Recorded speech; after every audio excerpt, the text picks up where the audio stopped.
Hey everybody, Chris here, and in this video, I'm going to show you how to get super clean audio when filming with your iPhone by adding a directional mic into the mix. Now, in this video, I'm going to break down this setup that I have right here, talk about all the pieces of gear that you need in order to do this, and then we're going to take it out into the real world to let you hear just how big of a difference this can make in your productions. Alright, so let's jump right into this setup. First and most importantly, we have the mic itself. This is a Rode Video Micro on-camera microphone. It's a directional microphone, and one of the things that I really love about it is that it comes with this wind buff, which in the filmmaking industry is called a dead cat, because it's furry.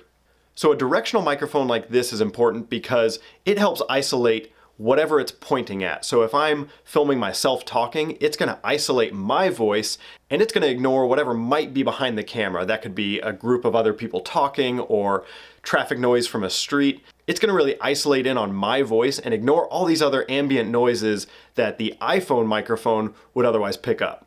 The other thing that's important is that wind buff. You might find yourself filming an interview or a testimonial outside, and if there's any wind at all, your iPhone microphone would pick that up like crazy, and this will help eliminate that wind noise and give you that crisp, clear audio. Okay, the next piece of gear is this iPhone mount, and I love this particular mount for a couple reasons. First, it has the cold shoe mount on the top, and that's what we need to connect our Rode mic onto the mount. So you just slide it on there and tighten it down. This mount is spring-loaded, so it fits a variety of smartphone sizes. So you don't need to switch it out every time you upgrade a phone or anything like that. It should work for quite a while. The last thing that's great about this iPhone mount is on the bottom it has the threading needed to connect it to a tripod. And even in this case, if I don't plan on setting the phone down on a tripod, I find it so much easier to film holding something like this as opposed to the traditional vacation photo setup where you're holding it with two hands and trying your best not to shake. I find this to be just a little bit more stable. Okay, with that last point in mind, you'll want to pick up some sort of little tripod. I'll link to a couple of my favorites in the description of this video, along with links to all the other gear that you need to get this set up. Okay, so the last piece of gear that you need for this setup is this patch cable. The microphone itself comes with a cable called a TRS cable.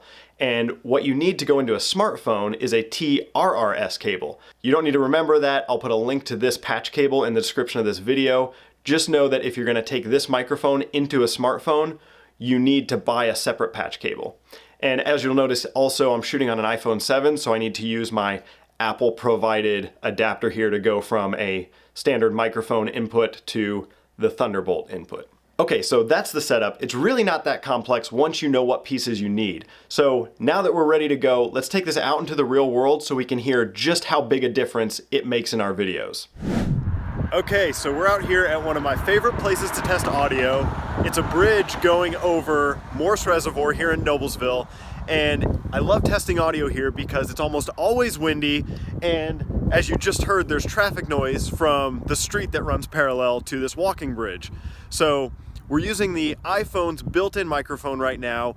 You can probably hear a good amount of this ambient noise that happens out here. And so let's compare that to the Rode microphone right now. So now you should hear almost no wind noise because of that dead cat that's on the microphone. Also, we've got a car that's about to pass us from behind. Now you're still going to hear that car, but hopefully you'll have no trouble understanding what I'm saying while it passes. So again, it doesn't completely eliminate those traffic noises, but it should do a pretty good job of isolating vocals. All right, it's getting cold out here. Let's get back to the studio so I can warm up. That was cold. Okay, now before we go, I've got just one more tip, and this takes place before you even start filming. And that's to take a minute and look around your environment and find the quietest place you can in which to record.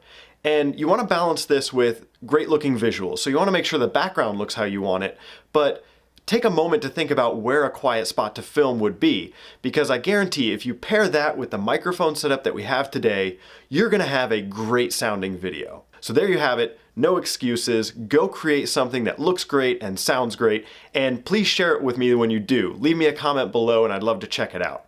And of course, if you have any questions along the way, please feel free to reach out with a comment and I will do my best to help out. All right, thanks for watching and I will see you next time.